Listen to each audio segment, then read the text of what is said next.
ठीक है। और साइंस वाली क्लास जो है आपकी 5 से 6 की रहेगी आज, ठीक है।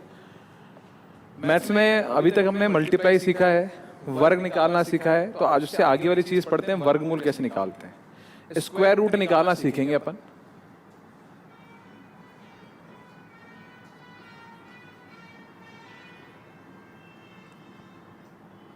देखो, किसी भी संख्या का वर्गमूल जो होता है वो या तो ऐसा होता है, या ऐसा होता है, या फिर ये होता है। तो या तो घात 0.5 या घात आधी, या फिर इस तरह से बना के दिखाते हैं। जैसे मान लीजिए अगर मैं 4 को 4 से गुणा करता हूं ना तो 16 आता है। तो 4 का स्क्वायर जो होता है वो 16 होता है। 4 का स्क्वायर क्या होता है? 16। लेकिन अगर मैं कहूँ 16 का स्क्वायर रूट क्या होगा, तो आपका आंसर क्या होगा? 4। तो स्क्वायर रूट जो है वो स्क्वायर से उल्टी प्रोसेस होती है। अब स्क्वायर रूट निकालने के लिए आपको सबसे पहले जो है वो 1 से 10 तक के जो स्क्वायर होते हैं उनमें संबंध समझना पड़ेगा। 1 का स्क्वायर कितना होता है? 1। अच्छा, 9 का स्क्वायर भी कितना होता है? 81। क्या दोनों में 1 आ रहा है क्या? तो 1 जो है वो या तो 1 में आता है या फिर 9 में आता है। अच्छा, 2 का स्क्वायर कितना होता है? और 8 का स्क्वायर कितना होता है? अच्छा, दोनों में 4 आ रहा है कि इकाई अंक? तो 4 जो है इकाई अंक या तो 2 में आता है या फिर 8 में आता है। अच्छा, 3 का स्क्वायर कितना होता है? और 7 का स्क्वायर 49। तो दोनों में 9 आ रहा है। तो 9 किस किस में आता है? 3 में और 7। अच्छा, 4 का स्क्वायर कितना होता है? 16। और यहाँ पे 6 का स्क्वायर कितना होता है? 36। क्या दोनों में 6 आ रहा है क्या? तो 6 किस किस में आता है? 4 में और 6 में। अच्छा, 5 का स्क्वायर कितना होता है? 25। और 10 का स्क्वायर 100। तो 5 में भी 5 आता है और 0 में 0 ही आता है। अब अगर आप इनको ध्यान से देखोगे तो हमारे पास इकाई अंक जो है, इकाई अंक वो या तो 1 आएगा या 4 आएगा या 9 आएगा या 6 आएगा या 5 आएगा या 0। इसका मतलब कभी भी इकाई अंक पे 2, 3, 7 और 8 नहीं आएगा। ये चीज फिक्स है। किसी भी संख्या का वर्ग करके देखो, इकाई अंक कभी भी 2, 3, 7 और 8 नहीं होगा। ये पक्की बात है। तो इकाई अंक क्या क्या हो सकता है? 1, 4, 9, 6, 5, 0। अगर 1 हुआ तो 1, 9। 4 हुआ 2, 8, 9 हुआ तो 3, 7, 6 हुआ तो 4, 6, 5 में 5, 0 में 0। इनको याद ऐसे भी कर सकते हो। 9 और 1 8 और 2 7, 3 10, 6 4 10, सब में 10 टोटल आ रहा है। ठीक है। तो ये चीज आपको काफी सारी चीजें सिखाएगी। इसी से आप पूरा वर्गमूल निकाल सकते हो जो सामने लिखा हुआ है। कैसे, वो उदाहरण समझ में आएगा। तो पहले ये उतारो, फिर आगे बढ़ेंगे इससे।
सबके अंदर चोर है, सिर्फ चांस के लिए वेट करता है।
बढ़ेगी।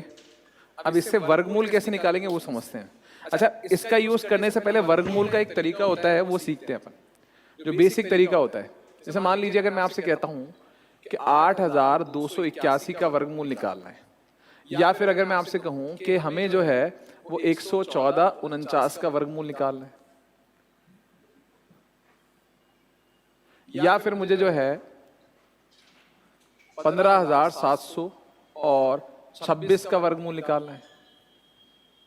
तो अगर कभी ऐसी संख्याएं आती है वर्गमूल निकालने के लिए, तो फिर आपको समझना पड़ेगा कि वर्गमूल निकालने का बेसिक जो तरीका होता है वो क्या होगा।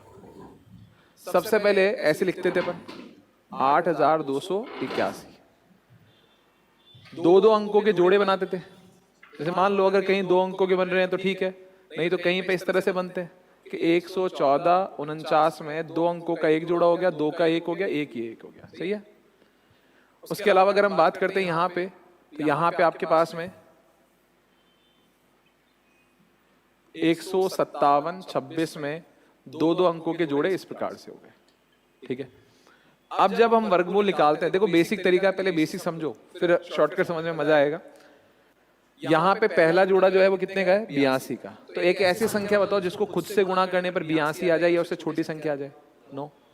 तो 9 का 9 से गुणा किया 81, घटाने पर 1 आ गया। चूंकि हम जिसका भाग देते हैं वो जोड़ते भी हैं, तो 9 और 9 यहाँ पे कितना होगा, 18। अब यहाँ से ऊपर से उतारेंगे तो जोड़े में उतरेगी, तो यहाँ कितना आएगा, 181।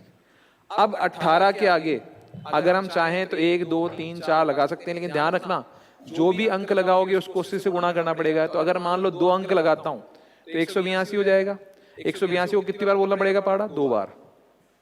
तो 182 इंटू 2 तो इससे बड़ा हो गया ना, तो हमें 2 लगाना चाहिए, 3 के 1 लगाना चाहिए। एक बार 181 कम 181 कट गया। बताओ जब शेषफल 0 आ गया इसका मतलब वर्गमूल कितना हो गया बताओ। तो अगर मैं कहूं कि 8281 का वर्गमूल क्या होता है, तो आपका आंसर कितना हुआ, 91। इसकी बात करते हैं। बताओ यहाँ पे पहला पेयर जो है उसमें संख्या 1 ही है, 1 में 1 का ही भाग देंगे, तो 1 में 1 का भाग दिया 1, घटाने पर यहाँ कितना आया, चूंकि 1 का भाग दिया तो प्लस 1 भी करेंगे, यहाँ कितना हो गया 2, ऊपर से कैरी उतारा कितना हुआ 14। अब बताओ 2 के आगे कुछ भी लगाता हूँ, 1 2 3 4, तो भी संख्या इससे बड़ी बनी ना, तो भाग जाएगा ही नहीं। और जब भाग जाएगा नहीं तो भाग टूट की 0 लगेगी, वो यहां भी लगा देंगे। अब 0 भाग टूट के लगाने से क्या होगा कि हम हासिल में और उतार सकते हैं। हासिल में 14 उतारने से तो काम चला नहीं था, फिर भाग टूट के 0 लगा के हम एक बार और हासिल उतार लेंगे, तो ऊपर से क्या आ गया 49। अब बताओ ये 1449 है, अब ये 207 या 208 या 209 क्या लिखूं बताओ, यहाँ पे 7 लगाए, 7 लगाएंगे तो 207 का पहाड़ा 7 बार बोलोगे तो 1449 आ जाएगा, कट जाएगा पूरा। बताओ हमारा आंसर कितना है, 107। उसकी बात करते हैं। पहले बताओ किसका भाग लगाएंगे, 1 का। 1 का पहाड़ा एक बार बोला, यहाँ 1 आ गया, प्लस 1 करने पर यहाँ 2 आ गया, ये 0 आ गया और ये 57 आ गया। बताओ 2 के आगे क्या लगाऊं, 2, 22 दूनी 44। अगर 3 लगा तो 23 थी 69 होता ना, गलत हो जाता, तो इसलिए 2 लगाया। तो 22 का पहाड़ा 2 बार बोला 44 आ गया, घटाने पर कितना आ गया 13, प्लस 2 करते ही यहाँ कितना हो गया 24। हाँ भी यहाँ तक ठीक है। अब चूंकि हम ऊपर से कैरी उतारेंगे 26 और 2 के 24 के आगे क्या लगाओगे, तो अगर हम 5 लगाते हैं तो 245 का पहाड़ा 5 बार बोलोगे तो 1225 के आसपास आएगा। सही है, 1225 ही। अगर मैं 6 लगाऊंगा तो 246 का पहाड़ा 6 बार बोलोगे तो इससे बड़ी संख्या हो जाएगी ना, तो हम पहाड़ा कितनी बार बोलेंगे, 5 बार। 245 को 5 से गुणा किया 1225, घटाया तो यहां पर आया 0 1 और यहां पर आया 1, प्लस 5 लगाते ही 250 हो गया। अब चूंकि भाग जा नहीं रहा, उतारने के लिए कुछ भी नहीं बचा, तो हम क्या लगाएंगे, पॉइंट। देखो यहां तो भाग पूरे पूरे जा रहे थे, लेकिन वहां भाग पूरा पूरा नहीं जा रहा, तो दशमलव लगेगा। दशमलव लगाया। अब जैसे ही दशमलव लगाया बताओ हासिल में कितना उतार लिया अपन ने, 2 0। अब बताओ यहां 250 के आगे क्या लगाऊं, 4 लगा देता हूं। 2504 का पहाड़ा 4 बार बोलूंगा तो 2504 का, अच्छा 2500 का 4 गुना कितना होता है, 10,000, और 4 चौक तो 10,016 आ गया। शेष कितना है बताओ, 84। अब ऐसे आगे चलते जाएगा। जब संख्या पूर्ण वर्ग नहीं होती है तो उसका वर्गमूल किस में आता है, पॉइंटों में। हालांकि 99.99% एग्जाम में जो सवाल आते हैं वो संख्या कैसी होती है, पूर्ण वर्ग। तो अपन को 100% की तैयारी नहीं करनी है, अपन को किसकी तैयारी करनी है, 99% की। तो ये वाला तरीका मैंने इसलिए बताया ताकि आपको वर्गमूल निकालने का बेसिक तरीका भी आना चाहिए। ठीक है, तो हमारा आंसर कितना आएगा बताओ, 125.4, और आगे और भी आएगा। लेकिन एग्जाम में हमेशा, चाहे वो एसएससी पूछे, चाहे दिल्ली पुलिस पूछे, चाहे सीपीओ पूछे, हमेशा संख्याएं कैसी आती है, पूर्ण वर्ग। और पूर्ण वर्ग की संख्याओं के दशमलव में, ये वर्गमूल में दशमलव आता नहीं। तो जब संख्याएं पूर्ण वर्ग हो तब भी आपको ये तरीका लगाना है क्या, बिल्कुल नहीं लगाना, शॉर्टकट लगाएंगे अपन। तो पहले इनको उतार लो बेसिक को, फिर शॉर्टकट से सीखेंगे अपन 2 अंकों तक। ठीक है, हालांकि एग्जाम में पॉइंट का पूछा ही नहीं जाता, लेकिन अगर फिर भी पूछते तो 2 अंकों तक निकालना होता है।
बढ़े आगे।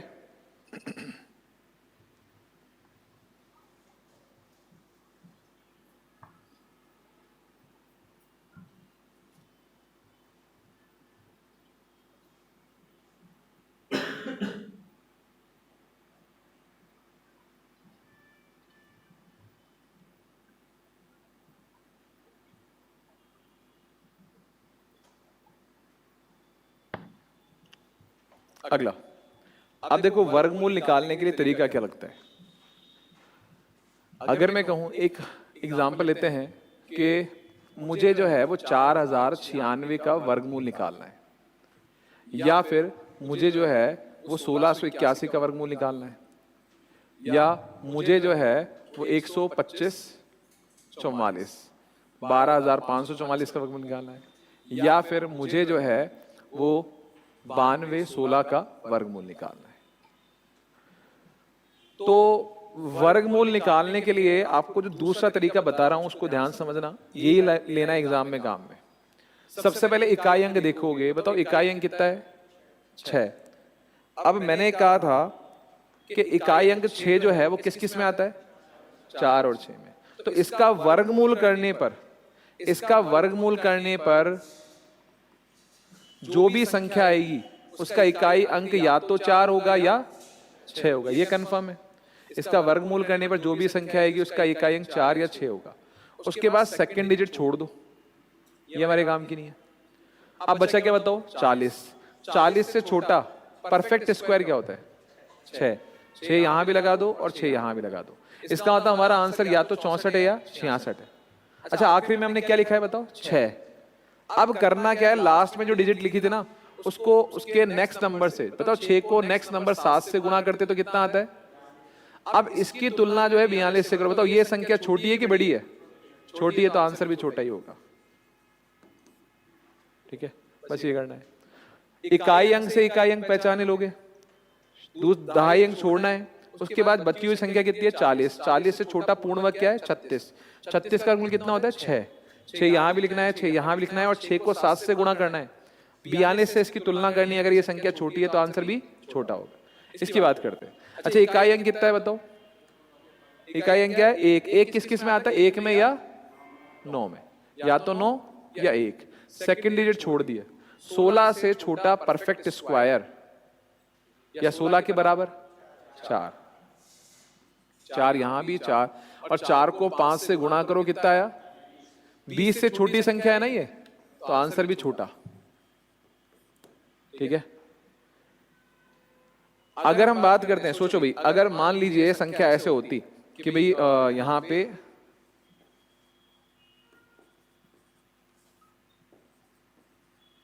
ऐसे होती संख्या, सोचो। अब बताओ इकाई अंक 9 किस किस में आता है? 3 और 7। एक में कहां आता है? 3 और, तो 3 और 7 लिख दिया। सेकंड डिजिट छोड़ दी। अच्छा, 136 से छोटी पूर्ण वर्ग संख्या कितनी होती है? 11। 11 का स्क्वायर 121, छोटी है ना इसे, तो बताइए 11 इधर भी लिख दिया और 11 इधर भी लिख दिया, और 11 को हमने 12 से गुणा करके 132 लिख दिया। अच्छा, ये संख्या 132 से छोटी है कि बड़ी है? बड़ी है, तो आंसर भी बड़ा। ये आपका आंसर। ठीक है। जैसे मान लीजिए अगर मैं आपसे ये कहता हूं कि भाई यहां पे अपन एक संख्या लिखी, यहां पे एक संख्या लिख दी 31 36। अच्छा, 31 36 में इकाई अंक कितना है?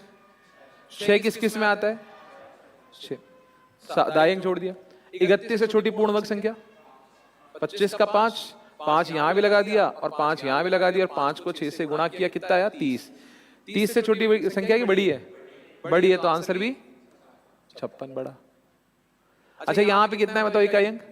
4 में क्या क्या आता है बताओ? 8 या 2? 8 और 2 ही तो होते हैं। अब बताइए दहाई अंक छोड़ दिया।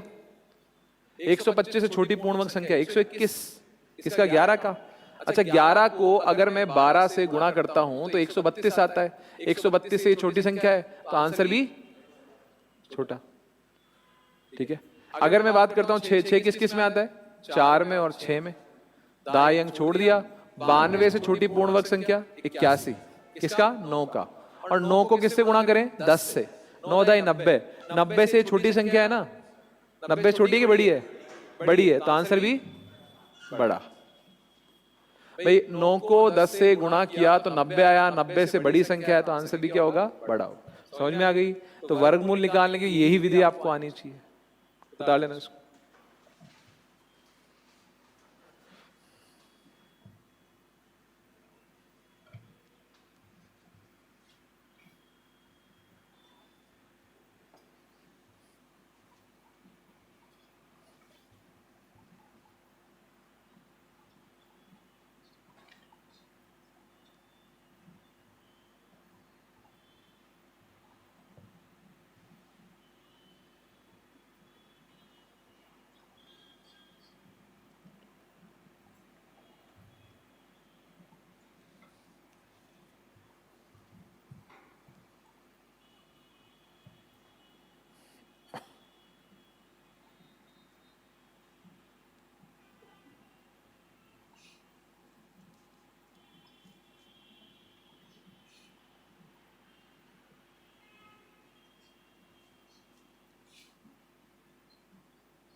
कल कहाँ थे?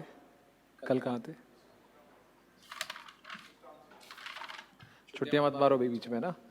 अभी छुट्टी फिर अपन शनिवार की कर देंगे, जिस दिन आपका सीईटी का एग्जाम होगा ना, उस दिन एक दिन का ऑफ कर देंगे। बाकी छुट्टियां मत मारो। हालांकि अभी विज्ञप्ति आप लोगों की नहीं आई है, लेकिन शुरू से ही अगर आप सीरियस लेके चलोगे ना तो आखिरी तक आपको पढ़ने में मजा भी आएगा। और एक भी क्लास छोड़ने का मतलब होता है कि आगे आने वाले दिनों में दिक्कत होगी। ये चीजें ना, वर्गमूल, घनमूल हुआ, गुणा करना हुआ, ये चीजें आगे बहुत काम में आती है। कई लोग तो ये सोच के छोड़ देते हैं कि भाई गुणा करना तो मेरे को आता है, लेकिन एक बात बताओ, पिछले 2 दिनों में जब गुणा करना मैं सिखा रहा था तो बहुत सारी चीजें ऐसी होगी जो आपने पहली बार देखी होगी, और जब मैं बीच में यूज करूंगा ना तो फिर कई लोग देखोगे सर गुणा कैसे कर दिया। बढ़िया आगे तो वर्गमूल निकालना आ चुका है अपन को। अब आगे देखते हैं। एक होता है इसी में घन व घनमूल।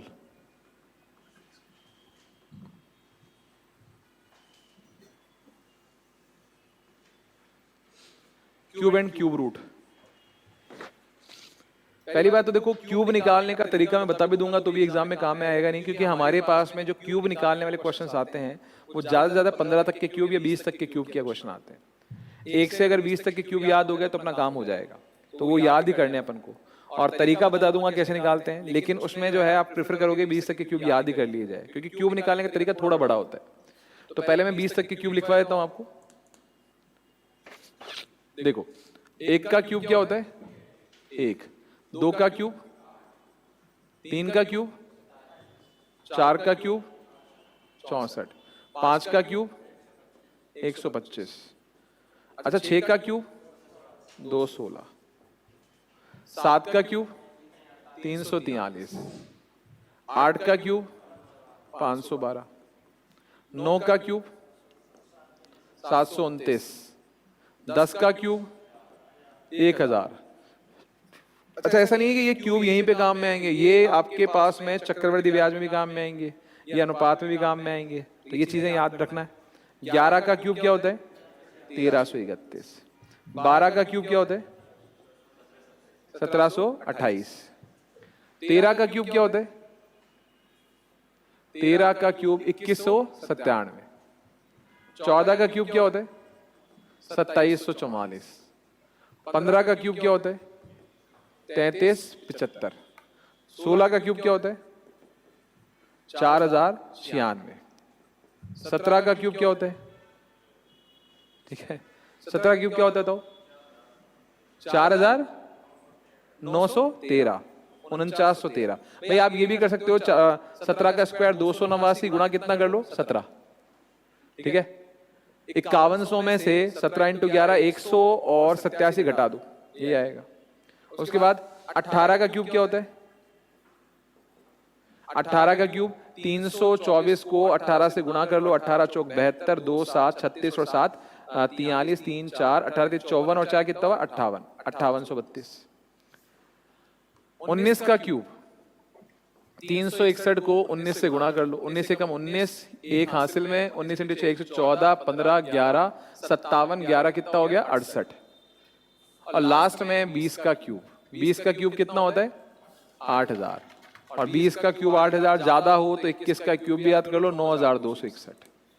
ये 21 का क्यूब जो है चक्रवर्ती व्याज में कई जगह देखने को मिलेगा आपको। ठीक है, तो ये क्यूब तो अपन को याद होने चाहिए। ठीक है, 90% तक के 15 तक के काम में आते हैं। कुछ एक सवालों में 21 का क्यूब भी पूछ लेता है। जैसे चक्रवर्ती ब्याज में जब रेट 5% होती है ना और 3 साल का समय होता है, तो वहां पे 21 की क्यूब की जरूरत पड़ती है। ठीक है, इनको उतारो फिर आगे बढ़ते हैं। निकालते कैसे हैं वो बता दूंगा मैं, एक दो एग्जाम्पल।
बढ़ेंगे। ये चीज समझ में आ गई। याद करने के अलावा एक तरीका और है जिससे आप निकाल भी सकते हो, लेकिन टाइम लगेगा। a प्लस बी का होल क्यूब क्या होता है? A cube plus 3ab a plus B और प्लस का बी क्यूब। इस फॉर्मूले का यूज करना पड़ेगा क्यूब निकालने के लिए। तो जब मैं बोल रहा हूं कि भाई 99% सवालों में कहां तक के क्यूब काम में आएंगे? 20 तक के। और कभी कभार 1-8% सवाल होते हैं जिसमें 20 से ऊपर वाले काम में आते हैं। तो क्या 1% के लिए तरीका याद करेंगे क्या? नहीं। ठीक है, तो इसलिए जैसे मान लो एक कोई सी भी संख्या लेते हैं, फॉर एग्जांपल मैं बात करता हूं 23 का क्यूब निकालना है मेरे को। अब 23 का क्यूब जो है अगर मैं इस तरीके से निकालूंगा तो आप खुद देखना कितना टाइम लगेगा। ये हमारे पास a है, ये हमारे पास क्या है? b है। अब ये जो तरीका है इसमें पूरा फॉर्मूला ये नहीं हो कि ये वाला लगाना पड़ेगा, 3a² b प्लस 3ab² और प्लस का कितना? b क्यूब, और इनको इधर से इधर जोड़ना पड़ेगा। अब ये बताओ b कितना है बताओ? 3 का क्यूब 27 का 7 हासिल में 2। अब क्या करना है? 3ab², मतलब a को b² से गुणा करके 3 गुना करना है। a कितना है? और 3 का स्क्वायर 9 दूनी 18 का 3 गुना 54, 54 और 2 कितना हुआ? 56। मिलिए कैडी और उसके दोस्तों से प्ले पैड ऐप और कैडबरी डेयरी मिल्क इनलिकेबल्स में। 18 का 3 गुना 54, 54 और 2 कितना हुआ? 56। आगे बढ़ते हैं। अब की बार a² करके b का गुणा करना है, फिर 3 गुना। बताओ इसका स्क्वायर कितना हुआ? 4, 4 तिया 12 तिया 36, 36 और 5 कितना हुआ? 41, 4 हासिल में। आखिरी में a क्यूब। बताओ 2 का क्यूब कितना हुआ? 8 और 4 कितना हुआ? चेक करके देखो, 12,167 आएगा। लेकिन टाइम बहुत खर्च हो रहा है। ठीक है, तरीका तो यही है। अब प्रैक्टिस अच्छी हो। जैसे मान लो अगर मैं कहूं कि मेरे को 47 का क्यूब निकालना हो, अब 47 बड़ी संख्या आ गई, 7 का क्यूब कितना हुआ? 343, हासिल में कितना चला गया? 34। अब 7 का स्क्वायर, 7 का स्क्वायर किससे गुणा करोगे? 4 से। 49 को 4 से गुणा करो, कितना हो गया? 196, और 196 का भी 3 गुना करो, और फिर जो 3 गुना है उसमें कितना जोड़ो? 34, फिर 1 लिखो और बाकी के हासिल में चले जाएंगे। तो इसलिए ज्यादा बढ़िया है कि 20 तक के क्यूब याद कर लिए जाए अपन को। ठीक है, इंपॉर्टेंट ये नहीं है, इंपॉर्टेंट तो यही है आपके पास 20 तक के क्यूब। तो थोड़ा बहुत प्रैक्टिस करके याद करोगे तो आपको देखो 10 तक के क्यूब सबको याद होते हैं। अपन को थोड़ी सी मेहनत 11 से ऊपर की करनी है। तो 11 का 1331, 12 का 1728, 13 का 2197, 14 का 2744, 15 का 3375, 16 का आपका 4096, 17 का आपके पास में आ जाएगा 4913, 18 का आ जाएगा 5832, 19 का आ जाएगा आपके पास में 6839, 59 और 20 का क्यूब आएगा 8000। तो 4-5 बार लिख लिख के याद करोगे, हो जाएंगे, फिर लाइफ टाइम भूलोगे नहीं इनको। अब बात करते हैं, ये इंपॉर्टेंट ना हो के सबसे इंपॉर्टेंट इसमें आता है घनमूल। घनमूल के ऊपर सीधे सवाल पूछे जाते हैं, क्यूब रूट के ऊपर सीधे सवाल पूछे जाते हैं। लेकिन जैसे हमने वर्गमूल देखा था वैसे ही घनमूल है, उससे भी आसान है, उससे भी आसान है। लेकिन घनमूल निकालने के लिए सबसे पहले चीज तो होती है घनमूल। घनमूल का मतलब है या तो घात 1/3 लगाओ, या फिर जो है वो उसकी घात इस तरह से लगा के दिखाई जाती है। समझ में ये चीज? या तो घात ऐसे होगी या घात ऐसे होगी। क्लियर? अब समझो, घनमूल निकालने के लिए भी इकाई अंक देखने पड़ते हैं। अगर मैं 1 का क्यूब लिखूं, ध्यान सुनना, 1 के क्यूब में इकाई अंक क्या आता है बताओ? 1। अच्छा बताओ 4 के क्यूब में क्या आता है? 4। 5 के क्यूब में, 6 के क्यूब में, देखो 4 के क्यूब में 64 आएगा तो 4 ही आया, 5 के क्यूब में 125 आएगा तो 5 ही आया। बताओ 6 के क्यूब में 216 होता है इसका, तो इकाई अंक कितना आया? 6। अच्छा उसके बाद में 9 का क्यूब 729 होता है, तो इसमें भी इकाई अंक कितना आया? 9। और 10 का क्यूब 1000 होता है, तो इसका भी इकाई अंक कितना आया? 0। सही है। लेकिन इन संख्याओं के अलावा जब कुछ और संख्याओं की बात की जाए, बीच बीच में कुछ संख्याएं छोड़ी है। क्या क्या छोड़ा बताओ मैंने? 2, 3, 7, 8। तो एक बार ध्यान से देखो, 2 का क्यूब होता है 8, मतलब 2 में क्या आया? 8। अच्छा 3 का क्यूब कितना होता है? 27, 3 में क्या आया? अच्छा बताइए 7 का क्यूब कितना होता है? 343। और 8 का क्यूब कितना होता है? 512। अब ध्यान से अगर आप देखोगे तो आपको एक चीज समझ में आएगी कि देखो 2 में तो क्या आ गया? 8, और 8 में क्या आ गया? अच्छा 3 में कितना आया? और 7 में क्या आ गया? तो 2 में तो 8 आता है, और 8 में क्या आता है? और 3 में कितना आता है? और 7 में कितना आता है? और बाकी जो होते हैं उनमें क्या आता है, बाकी में नो चेंज, एक में एक ही आएगा, 5 में 5 ही आएगा, 4 में 4 ही आएगा, 9 में 9 ही आएगा, 6 में 6 ही आएगा, 0। अरे बाकी में तो नो चेंज हो रहा है। 2 में 8 आता है, 8 में 2 आता है, 3 में 7 आता है, 7 में 3 आता है। इकाई अंक की बात कर रहे हैं अपन, है ना। इनसे आप वर्गमूल कैसे निकालोगे, समझ आता हूं। देखो भाई, अगर मैं आपसे कहूं कि मैंने जो है एक संख्या ले ली 5832 और इसका मुझे जो है वो घनमूल निकालना है, ठीक है। एक संख्या मैंने ले ली, यहां से अपन ने जैसे मान लो ये ले ली 12167 ले लिया, 12167 ले लिया, और साथ में जो है एक ले लिया मैंने 2744। 3 संख्याओं का क्यूब रूट निकाल के मैं दिखाता हूं, फिर बाकी में अपन ट्राई करेंगे, 8-10 एग्जाम्पल दूंगा। इकाई अंक देखो, बताओ इसका इकाई अंक कितना है, 2। 2 में क्या आता है, अरे 2 में क्या आता है, 8। वर्गमूल नहीं कर रहे हैं, घनमूल कर रहे हैं, ध्यान रखना। 2 में क्या आता है, 8। उसके बाद बताओ वर्गमूल करते टाइम कितने अंक छोड़े थे अपन ने, वर्गमूल में 1 अंक छोड़ा था, घनमूल में 2 अंक हमारे काम के नहीं है। बताओ बचा कितना, 5 से छोटा वर्ग नहीं घन। बताओ 5 से छोटा घन क्या होता है, 1। 1 का घनमूल भी क्या होता है, 1। तो इस 5 से हमारे पास ये आ गया। बताओ आंसर कितना आया, 18। कोई तुलना नहीं है, सीधा आंसर आएगा। अच्छा तो यहां पे इकाई अंक कितना है, 7 में क्या आता है, 3। तो 7 से हमें 3 का पता लग गया। अच्छा 16 को छोड़ दिया। 12 से छोटा कंप्लीट क्यूब क्या होता है, 8। 8 किसका होता है, 2 का। तो 12 से हमें पता लग गया 2।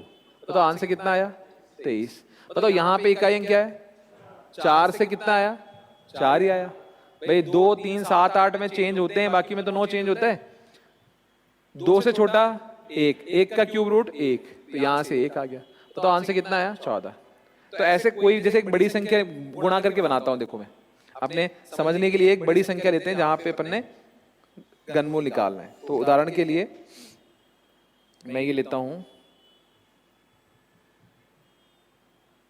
लो भाई इतनी बड़ी संख्या ले लेते हैं, 1860867। इसका क्यूब रूट निकालना है। अब आप मेरे को बताओ इकाई अंक कितना है इसका, 7 में क्या आता है, 3। तो 7 से हमें 3 का पता लग गया। उसके बाद 2 डिजिट छोड़ दिए अपन ने। बताओ बची संख्या कितनी है, 1860 से छोटा कंप्लीट क्यूब। 1860 से छोटा कितना हुआ, 1728। इससे बड़ा हो गया ना तो 1728 किसका होता है, 12 का। तो क्या मैं यहां से इसकी तुलना करके क्या लिख दूं, 12। तो आंसर कितना आएगा, 123। ये करना है क्यूब रूट। इसके बाहर कोई क्यूब रूट का क्वेश्चन नहीं जाएगा, कर पाएंगे ये, ठीक है। इनको उतार लो, फिर इस पे 8-10 एग्जाम्पल करवाता हूं।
एसएससी कल ऑनलाइन सवाल का जवाब भी दिया था।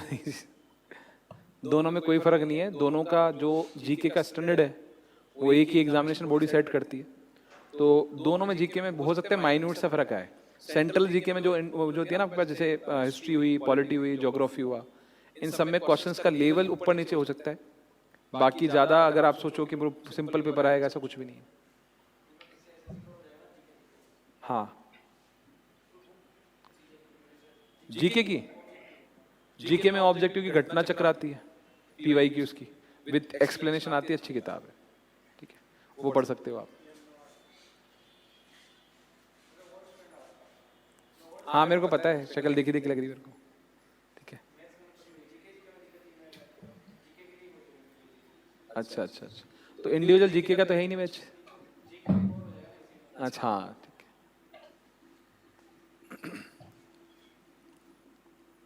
उतार लिया। अपनी आज फर्स्ट क्लास है, पहली क्लास, क्या नाम है? ईशांत। पहले कहाँ पढ़े हुए हो? First time coaching? अच्छा